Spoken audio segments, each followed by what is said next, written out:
same. No, you won't. Hey there, y'all. I'm Juliette Miranda, and this is Bourbon Soaked Live, where for the next, 30, 40 minutes, we're going to hang out, talk, and share stories about bad decisions. 90 minutes, 120, whatever it takes. And that tremendously sexy voice behind the camera would be coming from my producer, David. Hello. Now, he's going to be handling the chat on my behalf and hopefully keeping me on track and keeping things moving. So make sure you give him a big hello if you're hanging out in the chat with us tonight. I see we got a couple of people in here already. We've got my rascal friend, Container Man, hanging out. And of course, I've got a podcast friend, Brian, listening as well. So hey, guys, hope you're doing well tonight. As for me, if I sound as though I have been gargling with razor blades, it's because I have had laryngitis for the past week or so, and I'm only finally getting better. And I couldn't do a podcast this weekend, which just pissed me off to no end. So I figured, well, come hell or high water, I'm doing Bourbon Soak tonight. Well, it didn't piss me off. It was a nice weekend off from having to edit, so thank you. Yeah, no, it did you just great. Although what I do when I can't speak is I communicate with my fists. So Exactly. And Container Man says, sound and video. Right? Oh my gosh, we did it tonight. It's a miracle. We did not mess this up. Well, when I say we, I mean me. You, yes, I just sit here and talk. I see a couple more people have joined us. We've got Country Girl. Hey, how's it going? Jenny Marsuth is here. Elder. Wow, I love your name, Elder. Thanks for joining me tonight, y'all. I don't know what you're drinking, but me, in honor of my terribly raspy, horrible voice tonight, I am drinking rye whiskey. And it comes from New Riff. I don't know if y'all are familiar with them. I wasn't. It's really, really good stuff, y'all. They do a bourbon that I really enjoy. They do a lot of smaller batch stuff, but this rye is really cool because it is 100% rye. Now, it's 95% just straight rye and then 5% malted rye. It's been aged for 4 years. It's a sour mash. It's so good, and it feels so good on my throat, y'all. I'm going to be drinking this all freaking night long. I haven't tried that yet. Hey, can I have a little bit of that? My producer wants some. Absolutely. Oh, please. I don't know if you're going to like it. It's not really your thing. Well, my thing is alcohol and in a nice glass. Yeah, not my thing. Yeah, it's really bold. It's really spicy. It is a hardcore rye. I mean, it's 100% rye. So when you taste this, you get that pepper right up front, which I love. Thomas Jordan, hello. How you doing tonight? Thanks for being here. And yes, we are going to be talking bad decisions. Before we do that, however, just a reminder, if you like what you're seeing, share it. Throw it up on Twitter, throw it up on Facebook, wherever you post, share it there. Make sure you like it and also subscribe to the channel because you don't want to miss out on all the other stuff I do on here now, do you? Well, let's see. I'm subscribed. Does that count? You're my producer. I have to subscribe. You're right. Yes, I would beat you if you didn't.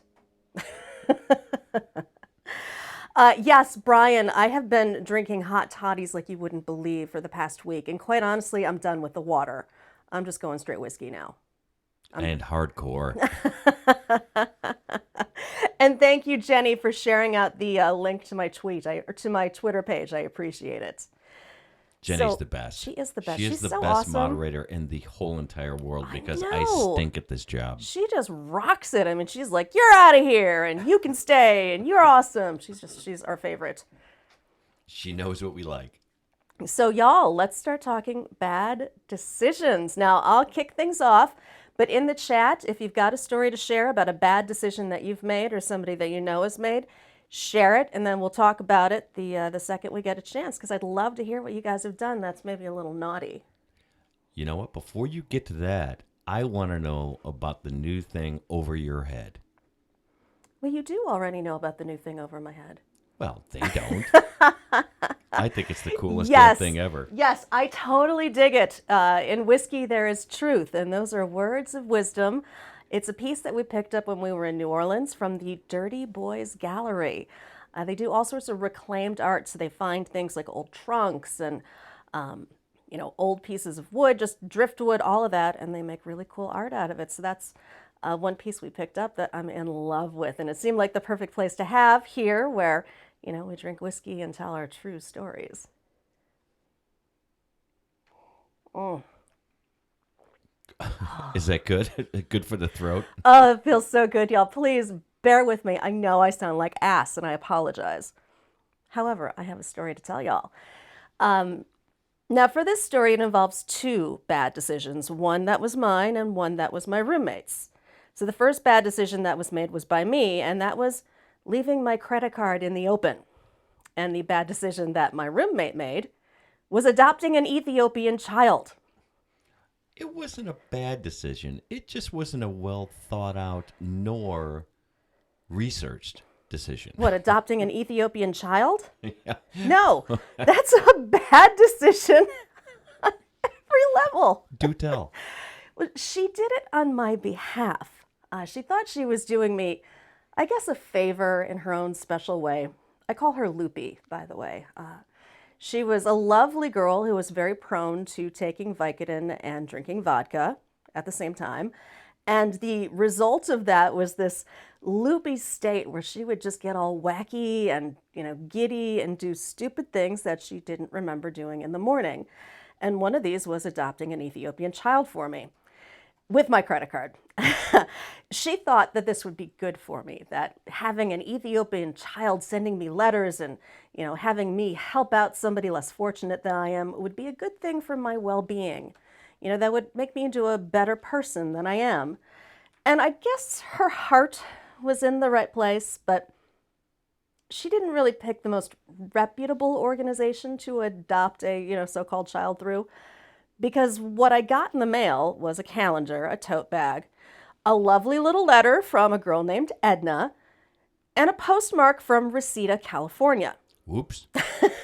So this letter that Edna wrote me in perfect English and perfect penmanship thanked me for my donation and, was all excited about, me contributing to her well-being and how she was going to use the money to buy school supplies and all sorts of lovely little things.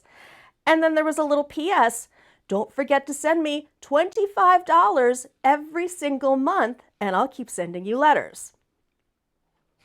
And $25 a month is a shit ton of money. And here's the thing. I was living in Los Angeles at the time. I was out of work. I was broke. I mean, my refrigerator essentially had a hunk of cheese and some expired yogurt in it. That's how broke I was. So, I was starving in my own right. And I'm looking at this letter and the ridiculous tote bag that came with it, and I'm just baffled. So I go to Loopy and I say, "What the fuck did you do?" And she says, "Oh, yeah, I forgot about that. I meant to tell you." And I said, "Well, here's what you're going to do. You're going to cancel this." And here's my second bad decision, was trusting her to do it.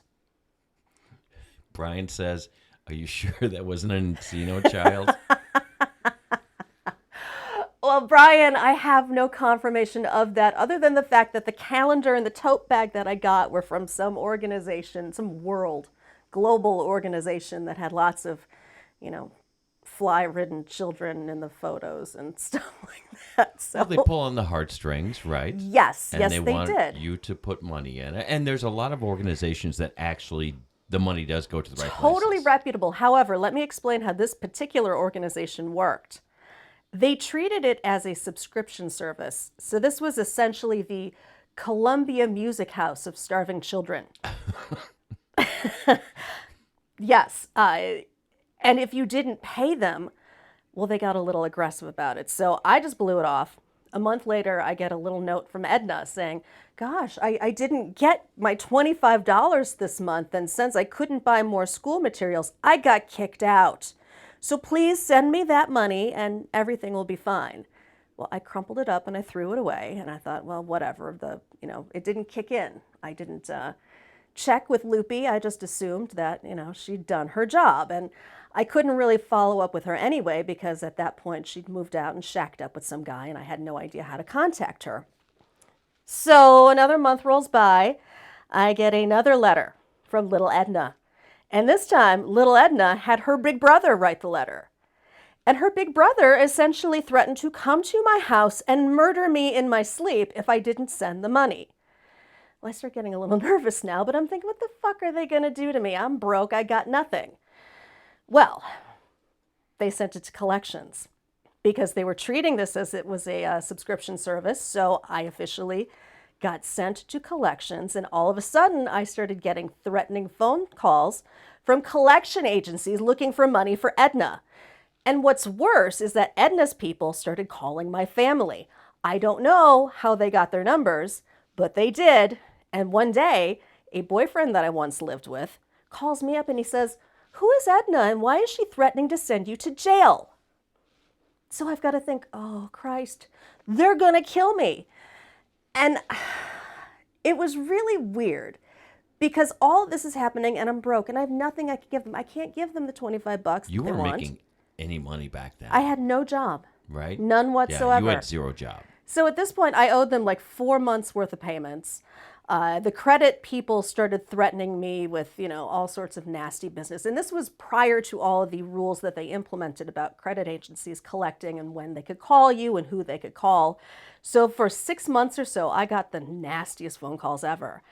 And eventually they stopped and it, got reported as a strike on my credit report. But it took me 10 years to get that off my credit report. So whose bad decision was this? You or your friends? I'm guessing your friends. It was a combination of all of us, really. Your bad decision was to have her as a friend. No, Loopy was a lovely, lovely girl. She was a sweetheart, when she wanted to be. But both of us, I guess, just didn't think things through. Both of us trusted each other a little too much. And in the end, Edna got us both. Yep. And this is why you drink. And this is not why I drink, but it certainly contributed. It adds up. It all adds up. And we had Gaffa join us, by the way. Gaffa is here. It's a miracle. Wow, my night is made. Hello, Gaffa. How are you? Did he have any lovely words for you? Yeah, he just busts my balls, that's all. Right. But I expect that. So what's going on in the chat? Do y'all have any crazy stories of bad decisions that you've made? Because I would love, love, love to hear them. I made a bad decision today now that I think about it. What would that be? It was, maybe it's multi-layered. I won't get too, try to peel back the onion here, but I made a decision to reach out to someone for the show.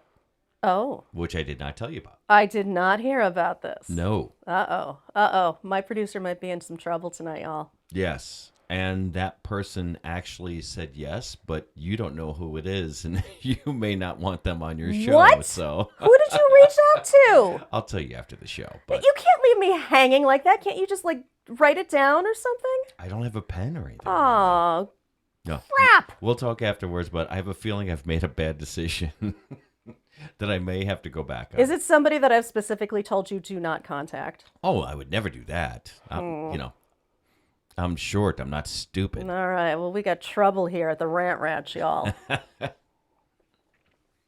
Next Monday night, I might be Sans producer. Yeah, job opening. Job opening for a producer. I see Bashful of the Round Table just joined us. Hello to you. Thank you for being here. We're talking bad decisions, which my producer just apparently made multiple ones. I have. Hey, Bashful, how you doing? Good to see you here. And yes, Gaffa, my second language is sarcasm. You know this. It's true. It's true. So another bad decision that I can tell you all about is one that I made in suggesting that a boyfriend, not my producer back there, but a guy that I was dating back in Los Angeles. Well, I hope I'm not your boyfriend. I think we got married like 10 years ago. Yes, no, you're my husband. The bad decision was in suggesting that he use a cock ring. What's wrong with a cock ring? I've never used one, but, I don't see what's wrong with it. There are different varieties of cock ring, and he didn't buy the most reliable variety of cock ring. What was it, a pull top? A little bit, actually. It looked a little bit like a hairband. He was in a hairband. It looked like a hairband. I was so funny. No, That was a weird non sequitur. I'm sorry, I just cracked myself up and none of y'all really care. So this thing looked essentially like an elastic that you would tie around a ponytail. It was black, made of stretchy material, and essentially what you do is you kind of shove your junk into it, and it sits at the base, and it restricts blood flow. Was So Shove His Junk an actual song that he wrote later in the 80s? certainly could have been. He would shove his junk into it. It would restrict the blood flow and make him bigger. So, in one respect, it was a very cool thing to use. Unfortunately, he wasn't always adept at getting his junk out of it. So, as he's pulling the band, he's slipping himself out. He let the band go and snapped it on his cock. On the cock or on the balls or both? I don't really know. All I know is that I heard the most inhuman scream coming from a man that I've ever heard in my entire life. And he crumples into a ball and he's rocking back and forth and he is sobbing and just clutching at himself. And me, being the helpful girlfriend, I didn't really know what to do. So I said, I'll go get you some ice. And as I walked out of the room and into the kitchen, I grabbed a pillow, I shoved it into my mouth, and I burst into laughter for a good 10 minutes or so. I would have too. Yeah. I would have too. So we have two awesome. Oh. We have a story and a follow-up story. All right. Watch Container Man. Container Man. I made a bad decision of getting married, fresh out of vocational school, but got divorced a year later. Then came another bad decision. Oh, okay. We got to hear about the second one. But a follow-up to that, Bashful said, yep, hey, marriage was her worst decision too. Oh, bummer. I get it, though. I mean, marriage doesn't always work out quite that well. They call the first one training wheels, so. Yeah, you just got to do it a couple of times, get into the groove. I see there's more from Container Man here. He says, another bad decision, getting a second girlfriend and 6 years later asking her to get married. But you backed out? Wait, yes, you backed out 1 week before the wedding and have been single ever since. Container Man? It's called dodging a bullet. I don't know. Why did you back out? Why did you back out? Well, Marriage wasn't innate for me. Hopefully just one night stands will work. You know what? If you know yourself well enough to know that one night stands are your thing. Yeah, then just do that. Good You for be you. you, man. Yeah. It's better than going through another marriage and giving 50% of your shit away. Yeah, divorce is expensive because it is worth it. Worth it. Not that I would know. I have only been married once, and that is to my producer back there, although I can't say the same. No, but that's all right. Second wife life is working out pretty darn good for me. Yeah. Happy wife, happy life. Although somebody did something apparently I'm not going to approve of. I don't know what you're talking about. No, you do, actually. So I want to tell you about a bad decision that my guy made, not related to this one. We did not pre-discuss this. Oh, that's too bad. No, are you seriously going to tell a story about me? Yeah. Do you want to whisper it to me first? No. You suck. You love me. I do love you, but I love you and I trust you, so go ahead and tell the story. It involves something that we like to call being zoo drunk. I see the wheels clicking in your head right now. I'm trying to think all the times we went to the zoo and what. Go ahead. So our favorite thing in the summer and the fall is going to our zoo. And our zoo happens to sell alcohol, so we will indulge. Get a little giddy, get a little silly. And one particular year, my guy got this shiny look in his eyes when he saw a temporary attraction at our zoo that was to pet stingrays. I do remember this story. Yes. Hey, you know what? When you see, and before you start the story, I have to at least give myself a little bit of credit here. That stingrays are really cool. They're cool, but they're a little weird too. They kind of freak me out. baby stingrays, which is what they had in that pool, are even more cool because they're fast and they just shoot around the pool. Yes, they're very zippy. And they're zippy and they're very fun and they're playful. Playful? So, yes. Well, the one that you were after was a little more emo than the other stingrays. Not emo, just a little bit more standoffish. I had to earn its trust. So what's happening is that my guy is reaching his hand into the stingray pool and he's petting the stingrays and he's talking to them and he becomes the stingray whisperer because my guy really does think he's Dr. Dolittle sometimes. I don't know what it is, but he will sit there and talk to animals for hours. And, I don't know if I answer him back or not, but they have these conversations and these moments. And there was one little stingray kind of on the outskirts of all the other stingrays, a little bit of an outcast who was just hanging out, floating around in the water like stingrays do. And my guy decides that he needs to make friends with this stingray. Like, this is the only stingray in the world for him. And I'm going, come on, baby, we should go now. Let's leave the stingrays alone. But he wouldn't have it. He wanted the one. Can I explain myself with the story? Oh, please do. Okay, so the stingrays that did come up to me or that were like playful around both of our hands, that they just are used to people playing or petting them, Sure. right? That's easy bait. I wanted the one that was like standoffish and didn't really like people too much. It was the loner stingray. You should have just left him alone. But it was the biggest one too, right? Out of the whole bunch. True. And I wanted to see, does he have a problem with people? Is it... How would you know this? Do you speak stingray? No, of course not. But I just wanted that one to come up and hang out with us. But go ahead. Well, so he leans forward and he says, here, stingray, come here, little guy, come on. He's trying to charm the stingray over, and the stingray is having none of it. I mean, it pretty much turns around and flaps its butt at him. So my guy starts to get a little bit more aggressive about it. He's like, come on, buddy, get over here. And he's like making waves in the water, trying to shoo the thing over. And as he leans forward a little bit more and he's going, come on, stingray, come on, stingray, he loses. Do you want to talk about the warning first that I got? Tell me the warning. Well, the zoo person that was in the tent that was watching this whole pool of stingrays said, don't get too close to the edge. Right. Right. Right. That's useful advice. It would have been. Except when you're, bracing yourself, with your toes, trying to lean over into this pool to attract the attention of the one emo stingray in the pond. And you've had a couple of cocktails leading up to this. And out of nowhere, a kid bumps into him and he fell right into the stingray pool. And these things are flopping around all over. I mean, he really pissed off the stingrays to no end. I not only pissed off the stingrays, we got carted out of there real quick. We really did.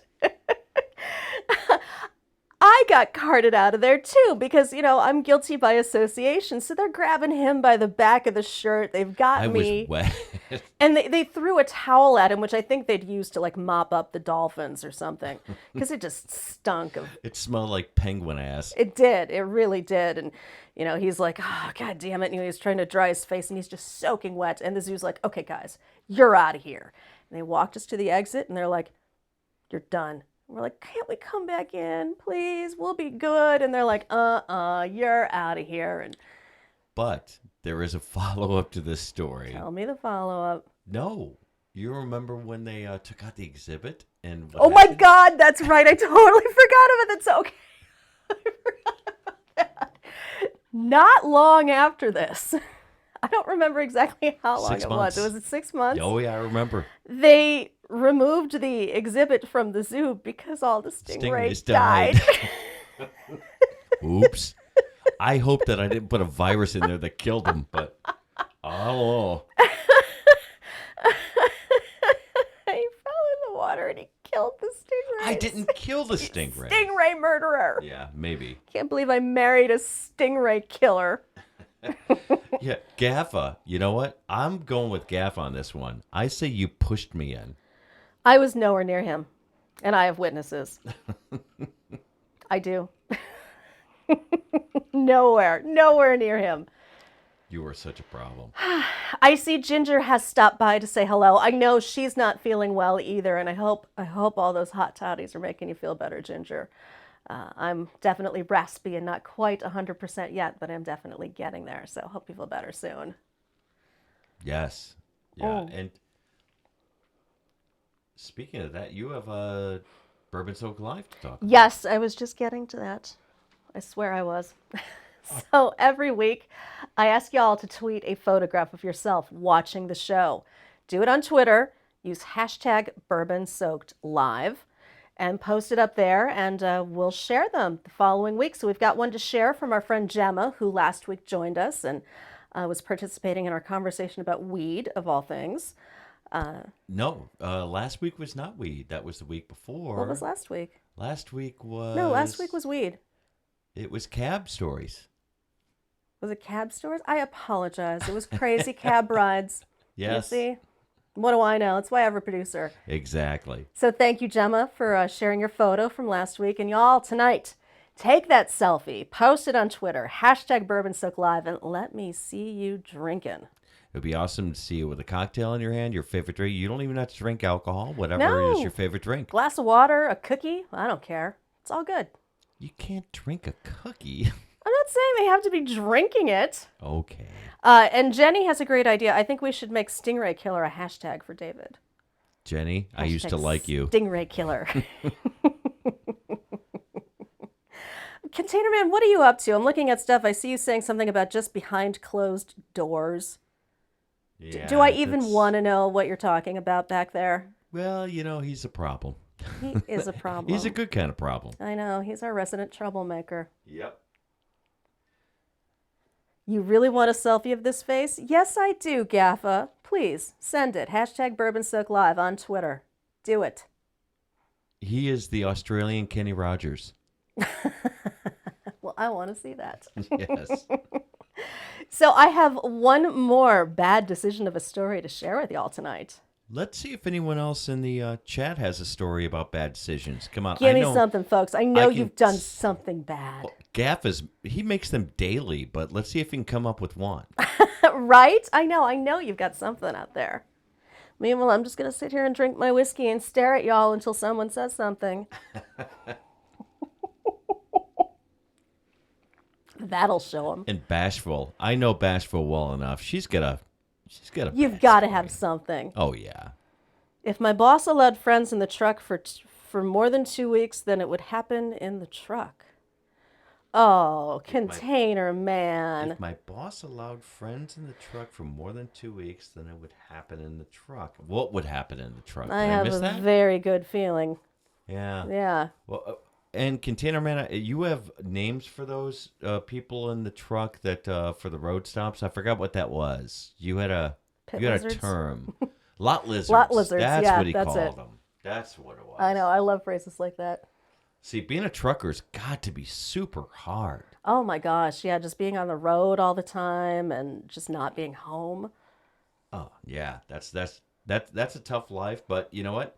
He does all kinds of live streams, and he actually makes it fun. It's true. He absolutely does. And he gets to see some cool scenery, too. Yep, and he shares it all. Oh, Gaffa.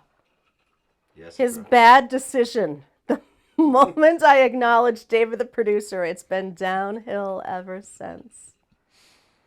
You're dead to me. Oh, you two should kiss and make up. You know I love Gaffa.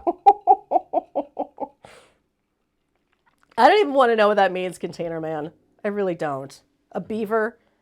Please. How is that even remotely flattering? Yeah. That's I'm not feeling good about this word at all. Yeah. Excuse me. I think I might be picking up your cold. I hope I'm not. It was just a matter of time. I've had it for like 2 weeks. Oh, I know. That's not a good thing. Sorry about that. Whew. So you said you had another story? I do indeed. And it's about a cadaver tank. Oh, is this with your dad? Yeah. Okay. This is actually one of my favorite stories. So my dad is a physicist, and he teaches physics and other assorted science classes at a college. And I actually attended the same college that he taught at for a while. And one year they were renovating his building, so he and some of his professors were stuck in the basement of the building while they did these renovations.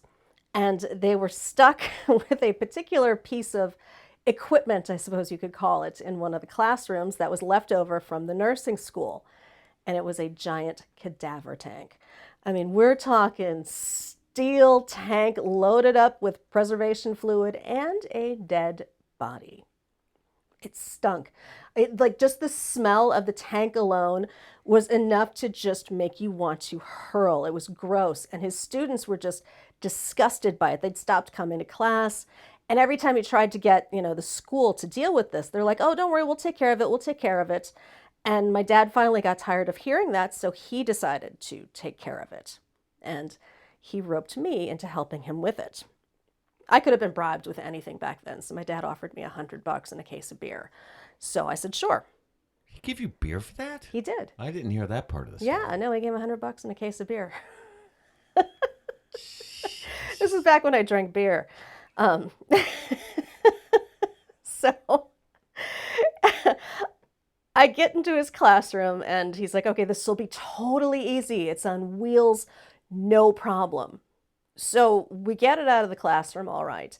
And I ask, where are we taking this thing? And he's like, oh, don't worry about it. I'll let you know when we get there. He's like, but we've got to push it across campus first. All right. So I get behind this thing and my dad's pulling and I'm pushing. And, we constantly have to get it over like little bumps on the sidewalk or, over tree branches and stuff. And every time we do that, you hear this really disconcerting sloshing sound coming from inside. It's like this whooshing sound.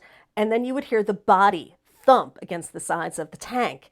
And I'm getting freaked the hell out by this whole thing. It was gross. It stank. And I'm thinking, I've seen Reanimator. I've seen Return to the Living Dead. I know how these things go, and it's not going to end well for any of us.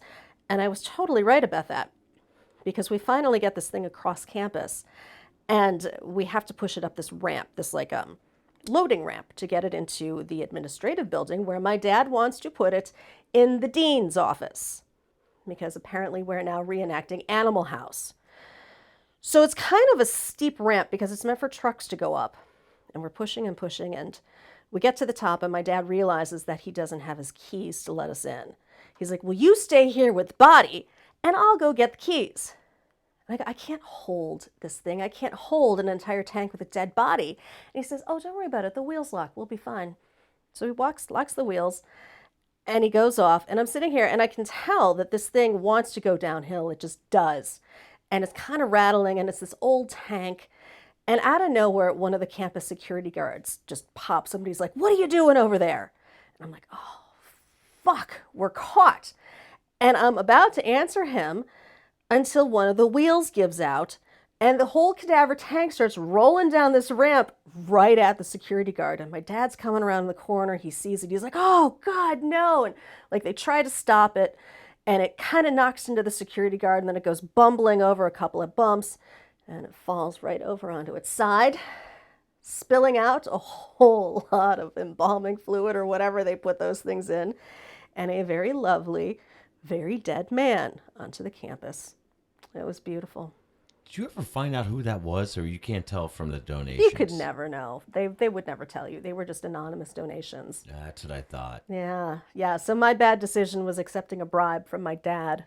A case of beer and $100 and you carry a dead body? I'm afraid what you do with a shovel, some lime, and me in a trunk. I would do that for fun, but not you. I would do it with you. Yeah.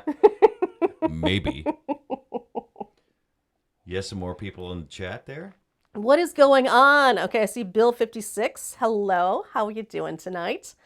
Container Man is saying, bad decisions. Coming home from Phoenix in April of 1989.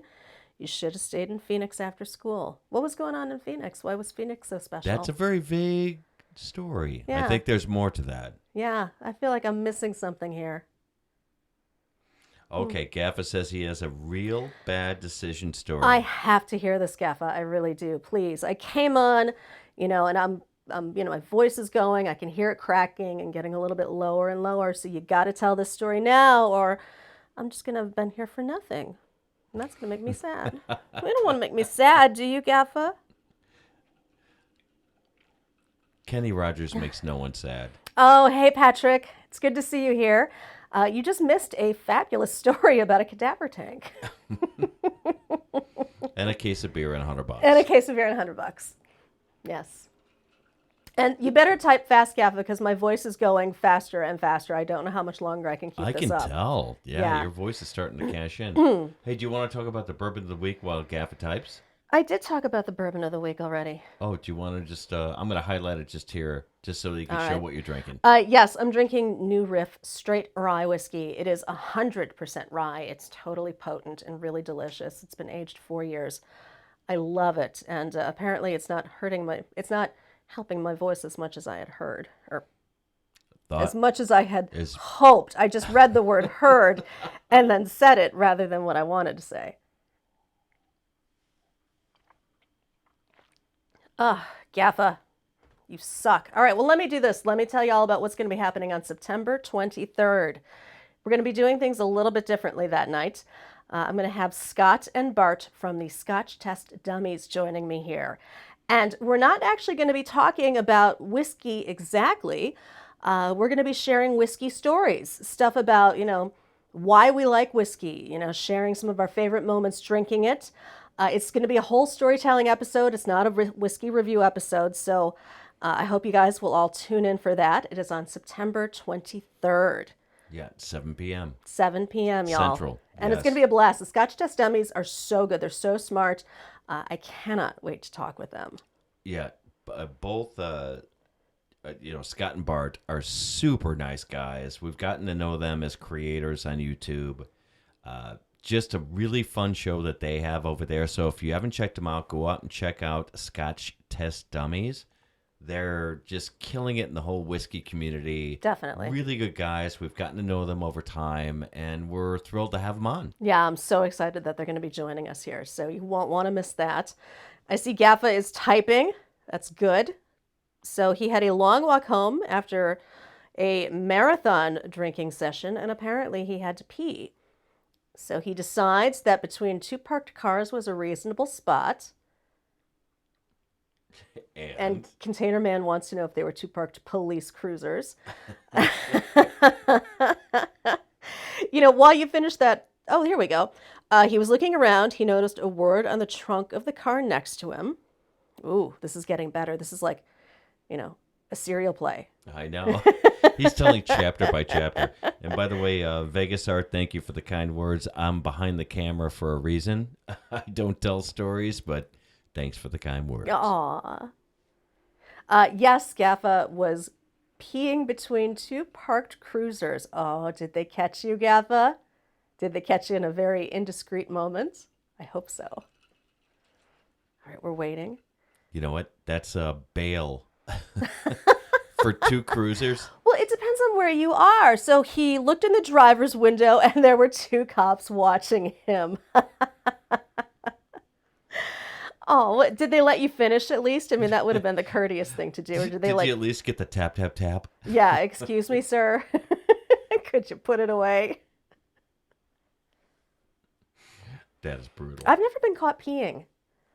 I caught you peeing once. You did not. That was a bad decision. You peed on my car. I did not pee on your car. You peed on my car door. I did not pee anywhere near your door. It was adjacent to your door. I saw the arc. How can a girl have an arc? A relative arc. No. There was no arc. Retract that statement. That does not say good things about me. No, we were dating at the time. Yes. Right? Mm-hmm. And you said, oh my God, I gotta pee. I'm not gonna make it to the club that we're going to. It happens sometimes. Yes. Can you pull over? I have to pee. Yes. I'm like, yes, I will, and you can. I pull over. You open the car door. You squat, and I go, oh my God, if this girl pees on my door, she's totally out of my life. Stop. Because you were aiming towards it, or at least near it. I'm like, oh, she's going to pee on my car door. This is not good. Do you not know anatomy? It would have been physically impossible for me to pee on your car door. Well, all I saw was that you were really close to my car door, squatting down, and I thought, oh, this can't be good. And yet you married me anyway. Well, you didn't pee on my door, so I was cool with Oh, it. so had there been any pee on your car, that would have ended everything. Exactly. And Jenny says, girls don't arc. All I know are what guys do. I never saw a woman pee before, so I was a little, unfamiliar with how the stream works. Oh, what do I know?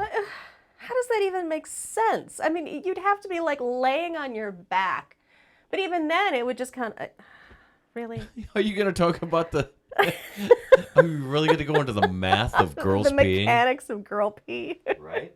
No, That's not I good. am not.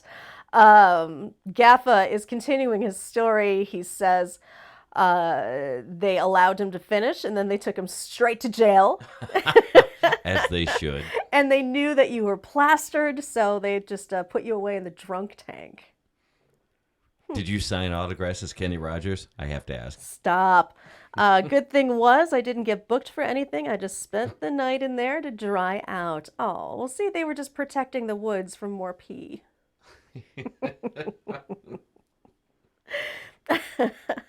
Oh my gosh. Do you know who just joined us? Oh my God. It's Who's Right Podcast with Doug and Anthony. They once knew a girl that could pee in a beer bottle, standing up with the bottle on the ground. That's terrifying. That counts not only as, That's an like amazing feat. That's like extra points if you could pee in a bottle That's standing like a up. crazy pet trick. I know Doug, and I know Doug very well. I know that he knows girls that can actually I have do no that. doubt that Doug knows girls that That can is pee in not a a made-up bottle. story at all. No, I think Doug gives Container Man a bit of his run. Give a run for his money with perversion. Something tells me that Doug also calls her, "Hey, wife." Oh, that's not nice. You know I'm kidding. Doug doesn't know that, though. Patrick suggests that a girl could do it on all fours. Pee on all fours? Make an arc while peeing on all fours. They can't. Can you arc it if you pee on all fours? I don't know. If you really had to pee, why are we even contemplating this? Well, now I have to know Now we because need, I need a whole all fours peeing arc kind of. No. We need to have a contest. Well, if you're part of it, then No, that I will be a judge. yeah, you'll be a judge. Elder has a. Yes. There. Then there was the night he dropped his keys. When he went to pick them up, 2 black shoes, navy blue pants. He told me to get the keys at the station. Oops. That's a whole long night. That is a problem right there now, isn't it? Now, Doug, I know from the Who's Right podcast, who happened to join us, he has all kinds of stories of bad decisions. And go. I think Doug was his mom's bad decision. Oh, hey, that's not Oh, nice. did I just say that? No, we know Doug. We love Doug. Doug's a great guy until he starts telling stories. Container Man, you cannot be a judge. You cannot be a judge. Doug says, nope, Mom. Gaffa says his mom and her friends used to have a peeing contest in an Outback public toilet. They were trying to see who could pee up the wall the farthest. Wow. Wait, your mother and her friends, now you weren't like there to see this, were you? Because that could be that'll mess you up in the head if you see your mom having a peeing contest with her friends, I'm guessing. Were they trying to kill a spider? Because I've seen the spiders in those places. I know. Hey, and a video call-in show. Video Our good call friend Jim. show has joined us. The Bourbon Buddies are here. Cheers, guys. I am drinking straight rye whiskey tonight. I don't know what y'all are drinking, but I hope it's a good thing. Which one are you drinking? I am drinking New Riff straight rye whiskey. It is 100% rye, and it is hardcore and badass. And it's helping my voice a little bit, although I still sound as though I've been doing bad things with razor blades. Yes, it does. Bourbon Buddies love New Riff. I've loved everything I've had from them. Well, I tried the bourbon. The bourbon was awesome. Their bourbon release was spectacular. This is the first I've had the rye. They have 2 ryes. They have this one, and then they have a a barrel proof, I believe. Gaffa says, no. No, she told us after. My mom is cool. Yeah, my dad just bribes me to steal dead bodies with him. Yeah, that's a whole different story. So let me just remind y'all, I've got to wrap this up, y'all. I'm sorry. I know you guys are just popping in and the chat is jumping now, but my voice is killing me. I want to remind you that coming up on September 23rd, we will have Scott and Bart from the Scotch Test Dummies joining us for storytelling. That's right. Total storytelling episode. We're not doing reviews. We are going to be talking and telling stories about the crazy things we've done with bourbon and whiskey. And I'm really excited to have them on. Scott and Bart are they're very cool guys. Yes, and They're y'all, really cool. Remember to like this video, and if you aren't already, subscribe to my channel and tell all of your friends about Bourbon Soak Live. Every Monday night at 7 p.m. Central, we hang out and we tell our stories. And if there's something that you want to talk about on an upcoming episode, share it in the comments. Let me know what it is, and we'll get to it, and you can tell your story, and we will have a blast doing it. So let's see. We've got a lot of people to thank tonight. Well, of course, I got to give a shout out to Container Man, who always keeps things entertaining, to Who's Right for joining us for the first time. I'm honored. To Gaffa, to Jenny, to of course, Video Collins show. the Bourbon Buddies. The Bourbon Buddies. Great Jim. seeing you guys tonight. Bashful, thank you for being here. Elder, thank you. Gosh. Everyone. Ginger. Oh, great. Ginger. Poor Ginger was Ginger's great. sick. It was nice of her to stop by. Video Colin just got notified now. Isn't that's the Well, worst part fuck about YouTube. YouTube? YouTube blows. Here's your notification and over. So, y'all, I'm sorry I've got to cut things out just as we were having fun talking about pee, but I'm dying. So I hope y'all have a great night, and I will be back next Monday night at 7 to chat with y'all some more. Cheers.